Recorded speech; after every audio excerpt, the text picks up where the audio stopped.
Hello YouTube, it's the Drunken Kobold here, today with a review of the Treant from Monster Menagerie, as well as Polukranos from Mythic Odysseys of Theros. I was going to do two separate videos, however I noticed that these would be extremely short videos, so I am just combining them into one video for time's sake purposes. Alright, so today we're going to start with the Treant from Monster Menagerie, which was released in 2016. So we just take you out of the box here.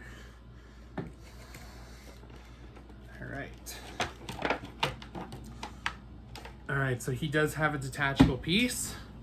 So this is the Treant. He is a huge miniature, and he stands roughly about 4 or 5 inches tall. I have to say, I actually really like the details on him. He has like textured plastic that feels like moss, and the wood on him actually looks like real wood. So just bring him in there.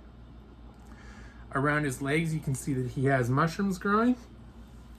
The only thing that is lacking a little bit is the beard. The beard doesn't have a lot of detail to it, but considering, you know, the rest of the mini, like even if they had just went with the moss texture for the beard, that would have been perfectly fine for me. He actually kind of reminds me of Treebeard from Lord of the Rings. And it's actually funny that he does remind me of Treebeard because he actually comes with a boulder that is held in his bottom left hand. So I believe that just goes in there. Perfect. And then he is holding the boulder.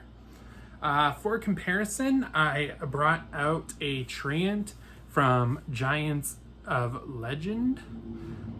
The Giants of Legend Treant doesn't have lots in terms of texture. The wood on it is nice, and both of them are equally acceptable. However, this one just lacks a lot of the details. Like if you look at the fungus in his legs, they're not painted a separate color, so they kind of just blend in. The leaves don't have any texture to him, and he doesn't have the moss feel that the current Treant does.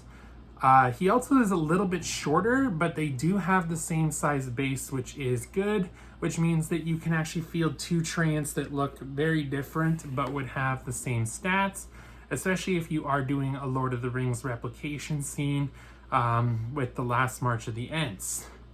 Like I said, I really like the Treant, and I am really glad that it turned out the way it did in terms of miniature quality. It is definitely worth the buy. Next, we have Polukranos the World Eater from Mythic Odysseys of Theros. A little bit of the lore on Polukranos. Polukranos is a monster hydra of legend that was sealed away in the Nessian forest, and it eats everything. Like, whenever it wakes up, it is a threat to the civilized and natural world. When Elspeth came to Theros, and about the time that Xenagos was threatening to become a god, Xenagos was a planeswalker who decided that he didn't want to be a small fish in a big pond. He wanted to be a big fish in a small pond. So he gave up his planeswalking abilities to become a god of Theros. He was slain by Elspeth, but before that, when Heliod, the god of the sun god on Theros, essentially aligned with white mana, made Elspeth his champion, the first thing he did was send her to slay Polukranos. And this is actually reflected in the mini game that you could play at Theros pre-release, is where you had to verse the Hydra. The Hydra was essentially Polukranos, and it was a self-piloting deck that you would use your constructed 60-card deck against, or you could team up with other players to take it down, but the deck had advantages for multiplayer. So, Polukranos, after he was slayed by Elspeth, went to the underworld of Theros, where he was going to remain indefinitely. Well, during the God War on Theros, he escaped the underworld and became Polukranos Unchained, and is a zombie Hydra that threatens the surface. Now, in the monster manual, Hydras are typically huge based, much like the Treants. However, one thing about the Hydras on Theros is all of the Hydras in the monster manual are actually gargantuan size, and that is why Polukranos has a gargantuan base. To get to the Polukranos miniature itself, he is very accurate to the Polukranos that you see in Magic the Gathering. His colors are perfect. He has the detailed spikes in his legs. The heads are right. The belly scales are accurate.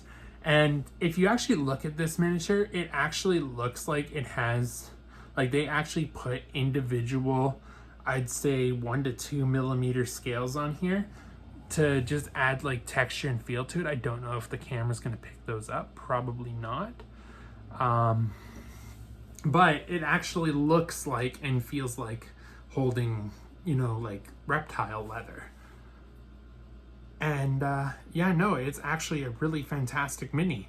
It's solid. It's not going to bend easy. Like the tail has a little bit of flex to it, but other than that, the heads are solid. The body is solid. Like it is an all-around solid mini with great detail, great color. One of the things I am noticing is the eyes aren't perfectly filled in. So it is a little disappointing to see, you know, haphazard eyes. And it does appear that, contrary to his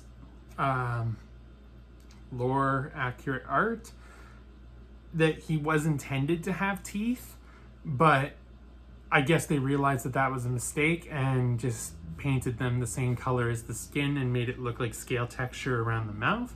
I could be wrong. It could actually just be scale texture, but it does look like it was intended to be teeth. Overall, other than the eyes and the potential issue with the teeth, this is a absolutely gorgeous mini. It is a little big to be a Hydra, but you could always field it as a Hydra and just decrease the threatened zone on the base. So that is always an option too. I think players would absolutely enjoy that if they have to fight a Hydra, that Polukranos is the mini that comes out on the field. And I really do hope that if MTG and D&D cross over again in the near future, that we do get a Polukranos Unchained miniature and a stat block for his undead version, as that is the most current Polukranos, and it would be really interesting to be able to continue the lore on Theros as it does in the MTG. The current Mythic Odyssey of Theros does not line up with the Theros set that just came out. In fact, by that time, Polukranos had been long dead. Overall, both of these are really, really nice minis. The Treant actually might be the first miniature that I give a 10 out of 10. The flaw of the beard is not enough for me to take anything away from it, and the detail of it is absolutely astonishing otherwise. The fact that he has a removable boulder so that he can be wielding a weapon or not, up to the DM's choice, is absolutely amazing. And the fact that he does look like a classic Lord of the Rings character is super cool to me. The Polukranos mini, as I pointed out, the eyes are a little flawed, and there is the issue of, did it have teeth and then they realized the error, or like what's going on here? And other than that, I have to give the Polukranos a 9 out of 10. It is still a fantastic mini. I cannot wait to field it. But no, the Treant definitely takes the cake here. Do you agree with my assessments? Do you feel like there is something you'd like to add about these miniatures? Have you had a chance to field them yourself? Let me know in the comments down below. If you feel I've deserved it, like and subscribe. I have videos for the Infernal War Machine coming, Hallister's Lab, as well as Warlock tiles in terms of miniatures and terrain. I still have reviews of the Advanced Player's Guide and Bestiary 2 for Pathfinder 2e coming, so do stick around for those. Other than that, I hope you guys have a good one, and may the rolls be with you. Cheers!